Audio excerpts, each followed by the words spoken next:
नमस्कार दोस्तों, आज फिर हम हाजिर हुए हैं आपके सामने एक रोचक कथा लेके।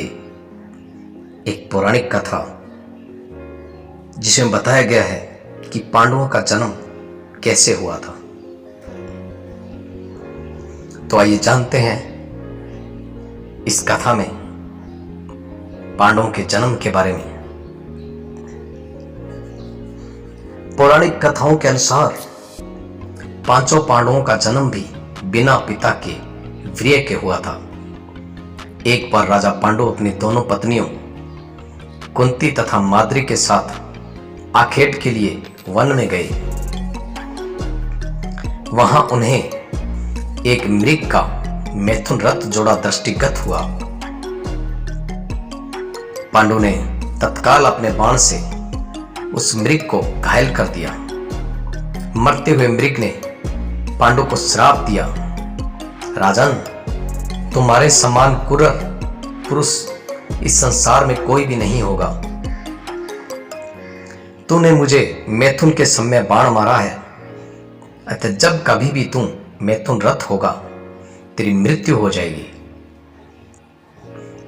इस श्राप से पांडु अत्यंत दुखी हुए और अपनी रानियों से बोले, हे देवियों, अब मैं अपनी समस्त वासनाओं का त्याग करके इस वन में ही रहूंगा।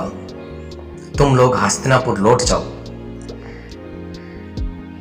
उनके वचनों को सुनकर दोनों रानियों ने दुखी होकर कहा, नाथ, हम आपके बिना एक क्षण भी जीवित नहीं रह सकती। आप हमें भी वन में अपने साथ रखने की कृपा कीजिए। पांडु ने अपने अनुरोध को स्वीकार करके उन्हें वन में अपने साथ रहने की अनुमति दे दी। इसी दौरान राजा पांडु ने अमावस्या के दिन ऋषि मुनियों को ब्रह्मा जी के दर्शन के लिए जाते हुए देखा। उन्होंने उन ऋषि मुनियों से समय को साथ ले जाने का आग्रह किया। उनके इस आग्रह पर ऋषि मुनियों ने कहा, राजन, कोई भी निसंतान पुरुष ब्रह्मलोक जाने का अधिकारी नहीं हो सकता है, अतः हम आपको अपने साथ ले जाने में असमर्थ हैं। ऋषि मुनियों की बात सुनकर पांडु अपनी पत्नी से बोले, हे कुंती, मेरा जन्म लेना ही व्यर्थ हो रहा है, क्योंकि संतानहीन व्यक्ति पितृ ऋण, ऋषि ऋण, देव ऋण तथा मनुष्य ऋण से मुक्ति नहीं पा सकता। क्या तुम पुत्र प्राप्ति के लिए मेरी सहायता कर सकती हो? कुंती बोली, हे आर्यपुत्र, दुर्वासा ऋषि ने मुझे ऐसा मंत्र प्रदान किया है जिससे मैं किसी भी देवता का आह्वान करके मनोवांछित वस्तु प्राप्त कर सकती हूँ। आप आज्ञा करें, मैं किस देवता को बुलाऊं? इस पर पांडु ने धर्म को आमंत्रित करने का आदेश दिया। धर्म ने कुंती को पुत्र प्रदान किया, जिसका नाम युधिष्ठिर रखा गया। कालांतर में पांडु ने कुंती को पुण्य 2 बार वायुदेव तथा इंद्रदेव को आमंत्रित करने की आज्ञा दी। वायुदेव से भीम तथा इंद्र से अर्जुन की उत्पत्ति हुई।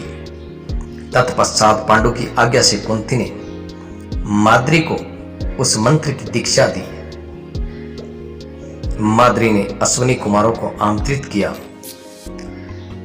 और नकुल तथा सहदेव का जन्म हुआ। एक दिन राजा पांडु माद्री के साथ वन में सरिता के तट पर भ्रमण कर रहे थे। वातावरण अत्यंत रमणीक था और शीतल मंद सुगंधित वायु चल रही थी। सहसा वायु के झोंके से माद्री का वस्त्र उड़ गया। इससे पांडु का मन चंचल हो उठा और वे मैथुन से प्रवृत्त हुए ही थे कि शापवश उनकी मृत्यु हो गई। माद्री उनके साथ सती हो गई, किंतु पुत्रों के पालन पोषण के लिए कुंती हस्तिनापुर लौट आई। यही पांडवों की जन्म की कथा है। ऐसी ही रोचक कथाएं सुनने के लिए हमारे चैनल को सब्सक्राइब कीजिए। धन्यवाद।